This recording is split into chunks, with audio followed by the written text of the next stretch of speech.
What's going on, everybody? Welcome back to another JUICEREACTS video, and in today's video we are jumping back into the SCP Foundation. This is something that was requested a lot on my other SCP video, and also I believe I said the wrong thing. It stands for Secure, Contain, Protect. I think I said like containment something else last time, but anyways, yeah, so I got a lot of things to react to. 096 was one that said, that one got requested a lot, but everybody said the explained video is to what I should watch. So we're on the infographic show. I don't know if you guys follow the infographic show. They have a lot of good information, but they have a solid video, apparently, is what people were saying in the comments. So we're going to go and react to that today to see if I can get some more info about what SCP actually is. So let's check it out. In an undisclosed location, Let's a do woman is being tortured. The methods of her abuse are too horrific to be described, and Is her that her torturers tongue? are death row prison inmates, the absolute worst of the worst. This woman's torture is constant, and procedures are put into place to make sure she never becomes accustomed to the pain. If ever her is that torturers her tongue express or her sympathy toward their victim, their little superiors dingling will thing? have them removed and replaced. If they try to rescue her or put her out of her misery, they themselves will be shot without hesitation. The woman being tortured is known only as SCP-231-7, and worst of all, she's pregnant. The cause of her eternal torture? The SCP Foundation. And you'll be shocked to learn that when all is said and done, these are the good guys. Because if they ever stop their brutal treatment of SCP-231-7, a treatment codenamed Procedure 110 Montauk, she'll give birth to a creature that will destroy the world as we know it.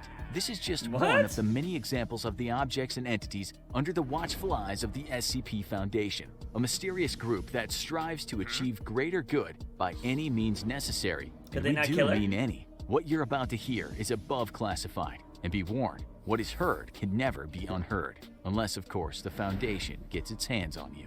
So what is the SCP Foundation? In the most I need to know. basic sense, the group's mission statement is right there in the SCP acronym. Secure, contain, protect. It's the task of the Foundation to, in their own words, contain anomalous objects, entities, and phenomena. Things that don't make sense, things that don't belong, things I've been that told simply that. don't fit in with our perception of reality, and some things that pose an existential threat to all human life. They refer to these contained anomalies as clown. SCPs, each of which is accompanied by a number. This is a broad umbrella, as an SCP can range from benign or even actively helpful to Oh, downright shit. apocalyptic if ever released. Much like the infamous Men in Black often reported by witnesses in connection with alien sightings, the Foundation works Are in they the secret Men in Black? to maintain a sense of normalcy at all costs, knowing the chaos it would cause if any of the anomalies they're harboring ever become public. Take, for example, SCP-500. To the untrained eye, the object is just an unassuming prescription pill bottle, the kind you'd see in medicine cabinets the world over. But the pills in this humble bottle are unlike any earthly medicine. They can cure Pills? quite literally anything, from Oh. cancer to a cold within 2 hours. But What's at the that time wrong? of this writing, there are only 47 pills left. The power to cure all disease, a privilege denied to even the richest and most powerful in society. A veritable holy grail. Can you imagine the violence and horror that would break That's out in interesting. trying to obtain them if their existence ever became public?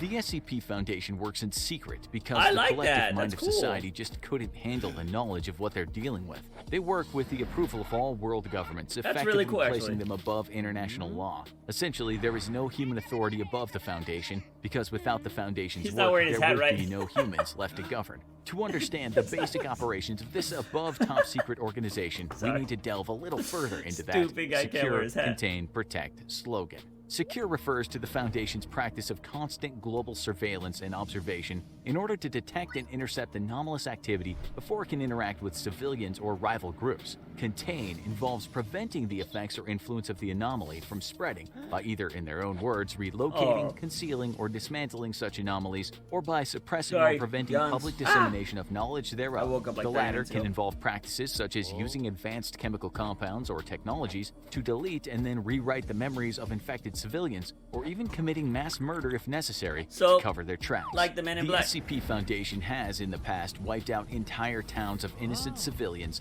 to What? prevent dangerous information about the SCP spreading beyond their control. They can take lives at they their were own innocent. discretion, and consider almost any crime to be permissible when the alternative is Armageddon.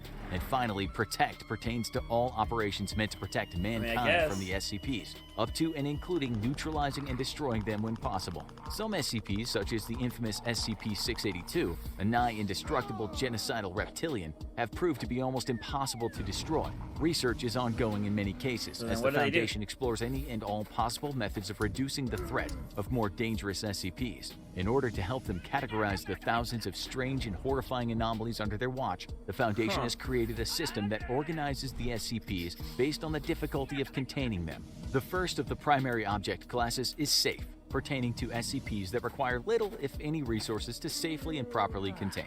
Examples include the previously mentioned SCP-500 pill bottle and SCP-999, a benevolent blob of gelatinous orange matter. SCP-999 has a playful, almost dog-like personality and causes feelings of happiness and euphoria in whoever or whatever it touches. It's even been used by the Foundation as a pacification tool to reduce aggression in other SCPs. The second primary object class is Euclid, which refers to any anomaly that requires more resources to contain completely or where containment isn't always reliable.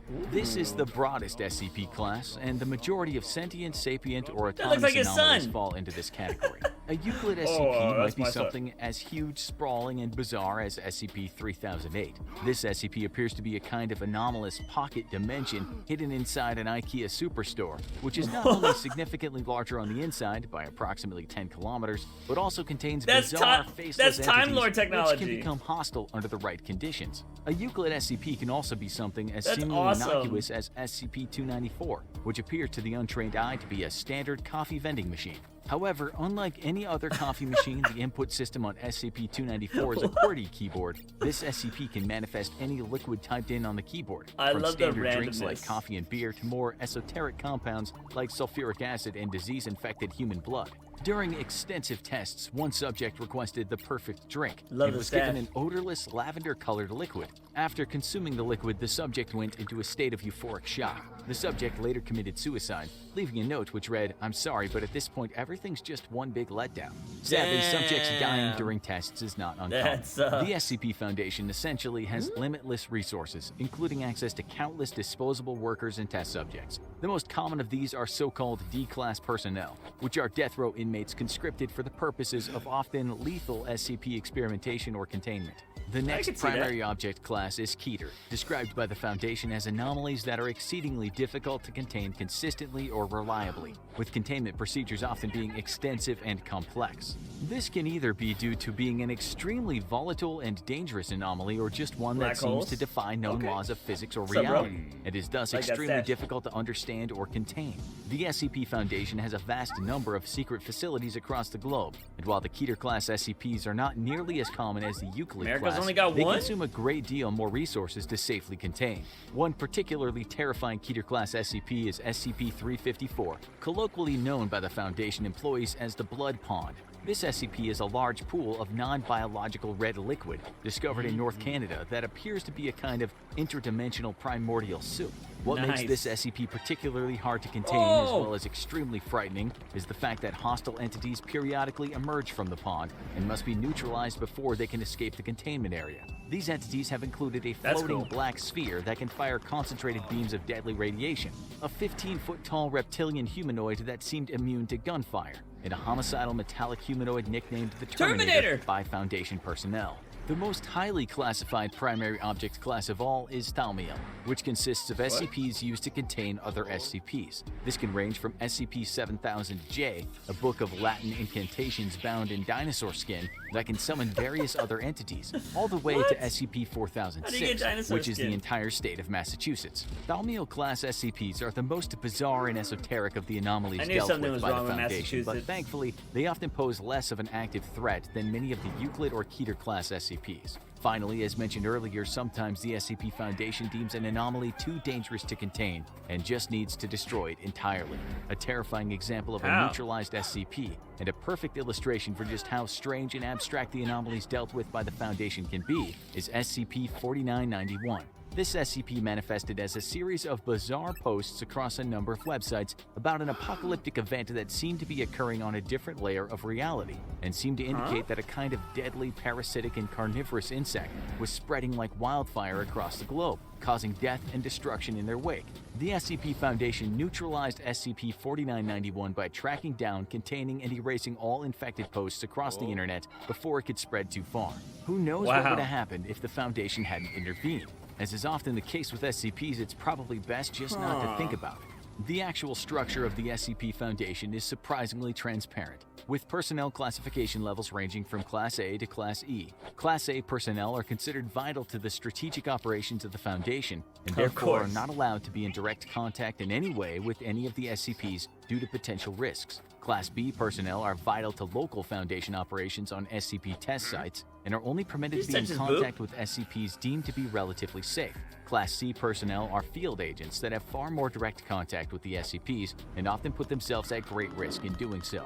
Class D personnel, as previously mentioned, are essentially cannon fodder thrown into the jaws of death to discover more about the more dangerous anomalies on the SCP roster. And finally, Class E personnel are personnel that have been already exposed to the potentially dangerous effects of an unknown anomaly. Class E personnel are placed into quarantine until they're deemed fit to return to work or terminated, depending on the results of their observations. In terms of actual roles in the SCP Foundation, the top of the pyramid are the O5 Council members, Class A personnel who have total clearance and oversee all Foundation operations. Below them are Site Directors, who manage the various physical Foundation facilities across the globe and report back to the O5 Council. On-site, researchers and containment specialists work together to better understand and combat the anomalies being housed at their particular facility. They're kept safe by the hard work of veteran security and tactical response officers ready to lay down their lives to prevent more dangerous SCPs from ever escaping and reaching developed areas. In the event that an SCP does breach containment and escape, or a new one is discovered,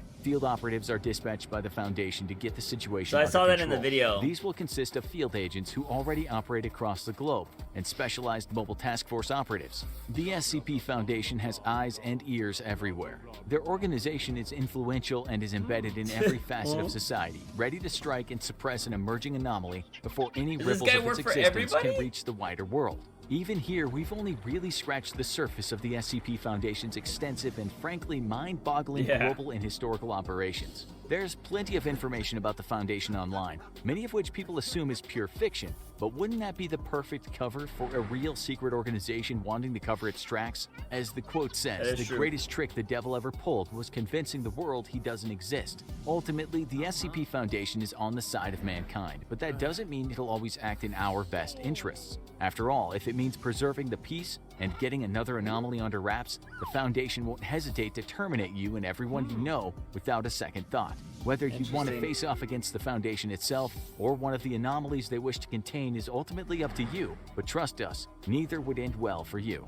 Oh, speaking of which, there's another SCP we forgot to mention that's quite literally unspeakable. SCP-2521 is a creature that's made entirely of strange black tendrils that envelop and smother the creature's prey. No written records of the creature exist outside of pictograms because it immediately attacks and consumes any information produced about it. This includes speech, as the creature will appear and consume anyone who— oh god, oh no, it's here, help me! Pay no mind to what you just witnessed. I, the infographics show narrator, am perfectly fine. We now recommend you watch Russian Sleep Experiment Explained and How a Meme Slenderman Became Real. But they seem like they have a bunch of these. In an undisclosed that last part was kind of lame, but it seems like they have a bunch of You versus SCP, Russian Sleep Experiment. So it looks like they have a lot of them. So if there's a particular one you guys want me to react to, let me know. Hold on, let's check this out. Somebody told me to watch like SCP-069. Okay, so there's actually a short film on it. It came out 5 months ago. It has 2.7 million views. 23 minutes. Okay, it's a decent thing. So, again, this is a pretty big thing. Scariest game I've ever played.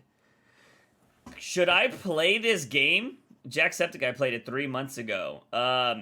Is that something you guys would want me to react to if I play these scary games? Because I could probably play them on my stream and then upload it here to the Juice Reacts channel. Another reason that you should go check out the Twitch stream. Link in the description. Go hit that follow button, turn on notifications. But no, let me know what else you guys want me to react to.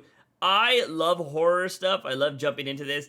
But I also like the idea that they were talking about that even, like, this stuff there's, like, stupid things. Like, you know, the pill bottle that cures everything. That is very interesting. The coffee machine or whatever that can make any kind of beverage. That is interesting. Because then it seems like you could also, as much as you're reading these crazy stories of insane kind of creatures, there's also stupid creatures that are made too. I find that very interesting because sometimes you need to have some silly with the super dramatic, you know, just to kind of balance things out. But yeah, again, I am just dipping my toes into this fucking ocean that is SCP. And I find it very interesting. So if you guys want to keep recommending me stuff I should check out, let me know. Of course, share this video with other people that enjoy SCP so they can give their recommendations as well and give me some info. And of course, you guys can let me know all the extra tidbits in the comment sections down below. But that's going to be it, ladies and gentlemen. Of course, if you want more stupid content from me outside of YouTube, go check out my TikTok. And if you enjoyed this video, please give it a thumbs up. It helps out the channel. And also hit that subscribe button so you don't miss any content that we upload here Monday through Friday. But that's going to be it, ladies and gentlemen. As always, I am your host, JUICEbox. Remember to wake up in the morning and ask yourself something. I'm a daily dose of juice. See you guys next time.